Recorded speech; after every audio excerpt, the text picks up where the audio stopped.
अरुंधति रॉय ने फिर दिया कश्मीर पर विवादास्पद बयान।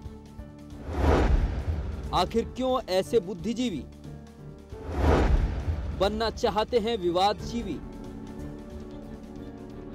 ये कोई पहला मौका नहीं है जब किसी बुद्धिजीवी के बिना सोचे समझे दिए गए बयान पर बवाल मचा हो।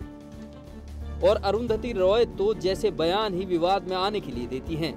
सवाल यह है कि एक पढ़ा लिखा और जाना पहचाना बुद्धिजीवी क्यों छिछली लोकप्रियता हासिल करना चाहता है, क्यों चर्चा में बने रहने के लिए बदनामी तक मोल लेने को तैयार है।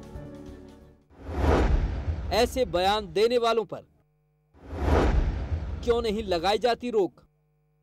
दरअसल अरुंधति रॉय जैसे बुद्धिजीवी को मालूम होता है कि वो किस बयान से सुर्खियां बटोर सकते हैं। उन्हें मालूम होता है कि किस बात पर उनका बयान कितना बवाल मचा सकता है। लेकिन इन्हें यह भी मालूम है कि इन हंगामे और बवाल में उनका फायदा ही फायदा है।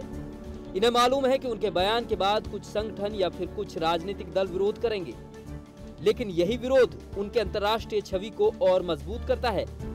विरोध होने के बाद जाना पहचाना चेहरा और बुद्धिजीवी का तमगा होने की वजह से अंतर्राष्ट्रीय स्तर पर न केवल इनके समर्थकों की संख्या बढ़ती है, बल्कि ये अपनी सरकार विरोधी और उदार छवि को और साफ कर लेते हैं। लेकिन सरकार आखिर क्यों ऐसे बयान देने वालों पर रोक नहीं लगा पाती?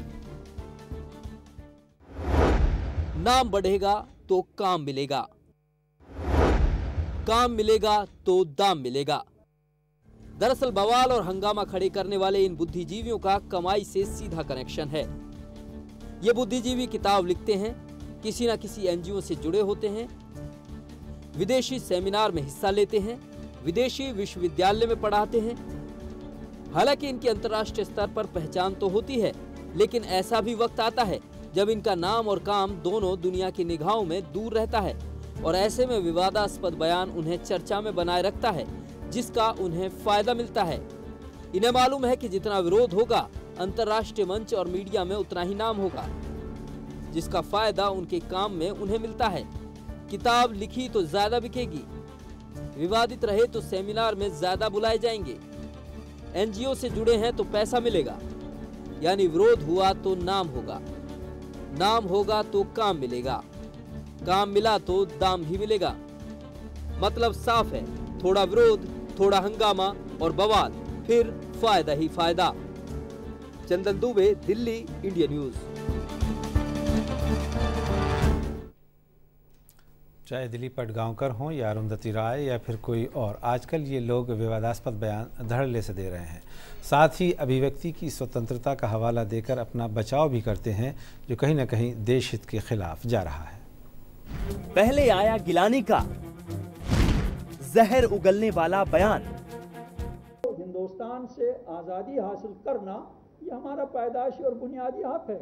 इसको आप चाहे 8 लाख के बजाय आप सारी जो हिंदुस्तान की फौज है वो सारी फौज आप कश्मीर में जमा करें, लेकिन आप जज्बे आज़ादी को दबा नहीं। फिर बिना सोचे समझे बोले दिलीप पटगांवकर। पाकिस्तान से बात किए बिना कश्मीर समस्या का हल निकालना मुश्किल है, क्योंकि कश्मीर एक जटिल समस्या है। इस भीड़ से कैसे जुदा रहती अरुंधति रॉय? कुछ दिनों पहले जब गिलानी ने दिल्ली में जहर उगला तो उम्मीद थी कि कोई बुद्धिजीवी इसके खिलाफ बोलेगा, लेकिन उससे पहले दिलीप पटगांवकर ने कश्मीर पर बयान दे डाला। पटगांवकर के बयान का राजनीतिक दलों ने तो विरोध किया, लेकिन इंतजार बुद्धिजीवियों के विरोध का था। लेकिन अरुंधति रॉय ने तो हद भी पार कर दी। अरुंधति रॉय ने बयान देते वक्त गिलानी को भी पीछे छोड़ दिया। अरुंधति रॉय भारत में रहती हैं, भारत की नागरिक हैं, भारत के तमाम संवैधानिक अधिकार का इस्तेमाल करती हैं।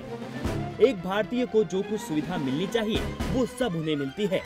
लेकिन अरुंधति रॉय जब भी मौका मिलता है देश की नीति पर सवाल खड़े करने में देर नहीं लगाती हैं। लेकिन इस बार तो हद ही हो गई। बुद्धिजीवी का चोला ओढ़े अरुंधति ने ऐसा कह दिया कि किसी भी हिंदुस्तानी को मंजूर नहीं होगा। कश्मीर भारत का अभिन्न अंग है, ये बात देश का बच्चा बच्चा जानता है। लेकिन अफसोस कि बुकर पुरस्कार जीत चुकी अरुंधति रॉय को ये मालूम नहीं कि जम्मू के एक सेमिनार में अरुंधति ने वो कह दिया जो कम से कम कोई हिंदुस्तानी नहीं कह सकता। अरुंधति ने कहा है कि जम्मू कश्मीर कभी भारत का अभिन्न अंग नहीं रहा है। ये ऐतिहासिक तथ्य है और भारत सरकार ने भी इसे स्वीकार किया है। ब्रिटिश शासन से आजादी मिलने के बाद भारत खुद औपनिवेशिक शक्ति बन गया। कश्मीर पर पाकिस्तान के सुर में राग अलापने वाली अरुंधति इससे पहले भी जम्मू कश्मीर के विलय पर सवाल उठा चुकी हैं। लेकिन हम ही नहीं बल्कि देश के बुद्धिजीवी ही अरुंधति के बयान पर सवाल खड़े कर रहे हैं। बुद्धिजीवी का ये जिम्मा रहता है कि हमारे समाज में जो समस्याएं हैं इनके बारे में जो व्यवस्था पक्ष है उसके विचारों में जो कमियां हैं, जो अधूरापन है, उसकी तरफ संकेत करें। इसका ये अर्थ नहीं हुआ कि जो बुद्धिजीवी के रूप में लोग बयान दे रहे हैं वो विशेषज्ञ भी हैं। अब अरुंधति राय को कौन समझाए कि जिस मसले से देश की आत्मा जुड़ी हो उस पर बयान देने से पहले थोड़ा सोचना चाहिए। लेकिन भारत में रहने वाली अरुंधति की विदेशी मंच पर छा जाने की चाहत इतनी बड़ी है कि उन्हें उससे कोई मतलब नहीं कि उनके बयान से भारत के लोगों को कितना ठेस पहुंचेगी। लेकिन कुछ लोग तो अरुंधति के बयान को पब्लिसिटी स्टंट तक बताने लगे हैं। तो मेरे ख्याल में ये जितने भी बुद्धिजीवी हैं उनका उद्देश्य ये नहीं है कि देश की समस्याओं का समाधान हो, चाहे वो नक्सलवाद के मामले में हो, चाहे देश की गरीबी के मामले में हो, या बहुत सारी और समस्याएं हैं उसके समान।